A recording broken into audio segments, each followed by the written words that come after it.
I already showed the first picture in one of the videos, and some viewers did not believe that this was how scoliosis was once treated. This is a disease where a curvature of the spine occurs. To confirm my words, I cite another photo with the method of Dr. Louis Albert Sayer. A male patient is already visible on it. An ambulance of the 1881 model. It is obvious that it is pulled by horses that simply did not get into the frame, but the main drawback of this photo is that the patients were lying in it. Layers. Literally. Take a closer look. And this is what the filtering medical masks looked like during the Spanish flu epidemic in 1919. Interestingly, there are 3 versions of the origin of Patient Zero, and all of them are by no means Spanish. However, if we're talking about epidemics, we can't help but say at least a few words about vaccination. In the photo above, a typhoid vaccine is being developed at the U.S. Army Medical School around 1917. I'm already silent about any sterility. She was absent for a long time, even during surgical operations, which at that time were often carried out in special amphitheaters. Yes, so that people can see it better. In the photo above, surgical students and teachers at the clinic, which was led by William Williams Keene, one of the first American neurosurgeons. The photo was taken on December 10, 1902. This phenomenon was absolutely common and even trivial. That's why I'm giving you another shot. It shows Surgeon William Halstead and his colleagues in the surgical department of Johns Hopkins Hospital. The exact date of the image is unknown, and this is one of the first copies of the device for continuous inhalation anesthesia, invented by the French pharmacologist Raphael Horatio Dubois, 1913. Another miracle of technology of that era. The first electrocardiograph presented by Cambridge Scientific Instruments. One of its owners, by the way, was Sir Horace Darwin, the 5th son of the same Charles Darwin. A photo with a medical device from the early 20th century. Any idea what it is? I won't tell you exactly what it's called either, but the source says that the picture shows a patient connected to a special electric machine used to treat frostbite and rheumatism. A photo from around 1910. Don't be alarmed, friends. Nothing particularly terrible is happening in this 1862 photo. It's just that French neurologist Guillaume Duchenne, who was called the father of electrotherapy, conducts experiments on the reaction of muscles and nerves to small electrical impulses. This gentleman is a street vendor of cough drops and medicinal ointment. Prices for Arab family ointment, which can be used for cracked hands, lips, inflamed eyes, cuts, burns, and ulcers, ranged from a penny to half a crown per box. Medicinal cough lozenges for halfpenny and a penny per pack. From the book by J. Thompson and A. Smith's London Street Life, 1877. And this is a trip to the dentist back in 1892.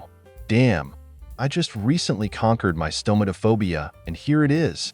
Literally one photo out of 5,000 similar photographic documents about patients taken by Sir James Creighton Brown, chief neurologist at the West Riding Orphanage, who specialized in the treatment of various mental disorders. The West Riding became the 6th institution of its kind in the UK to receive people with mental disorders. And Sir James Creighton Brown himself was a leading Scottish psychiatrist and neurologist. Another photo, but already in Paris.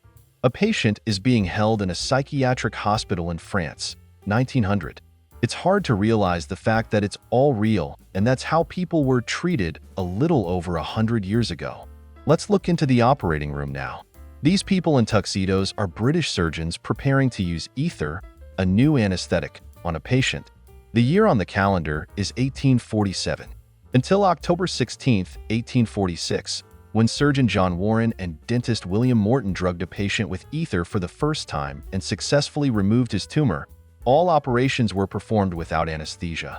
Another photo on the topic of surgery at the end of the 19th century, but already in the so-called anatomical theater of the Royal Academy of Medicine of Catalonia, Barcelona, Spain, 1890. If you are surprised by such a blatant environment from the point of view of modern requirements for sterility, then here is a slightly later photo for you. There's already at least someone in a bathrobe and a hat, but it's full of onlookers. Do you understand now what the theater has to do with it? Vincenz Czerny and Dr. Levi Cooper Lane at the Cooper College of Medicine Surgical Amphitheater, now Stanford University Medical School, San Francisco, 1901. Please note that in the top row you can even see 3 women who came to this reality show. Meanwhile, somewhere on the other side of the world. A medicine man from Ghana, Africa, 1898. Don't even ask me what's on it at all. Let's return to the world of scientific and technological progress as soon as possible, friends. The history of radiology begins in 1895, when the German Wilhelm Conrad Röntgen first recorded the darkening of a photographic plate under the influence of X-ray radiation. However, his invention began to be used in medicine somewhat later. As an illustration, I suggest this photo. Chest X-ray in the radiology department of Dr. Maxime Minard at the Cochin Hospital in Paris, circa 1914. Let's end this collection with a very opaque photo hinting that prevention and the notorious healthy lifestyle are very important for human health. We see one of the 10 first medical simulators in the world, created by the Swedish Dr. Gustav Zander, around 1880. If you love vintage photographs and want to immerse yourself in the atmosphere of the past, don't forget to subscribe to our channel.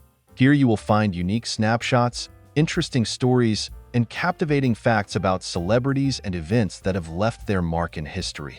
Support us with a like so we can continue sharing this amazing collection with you.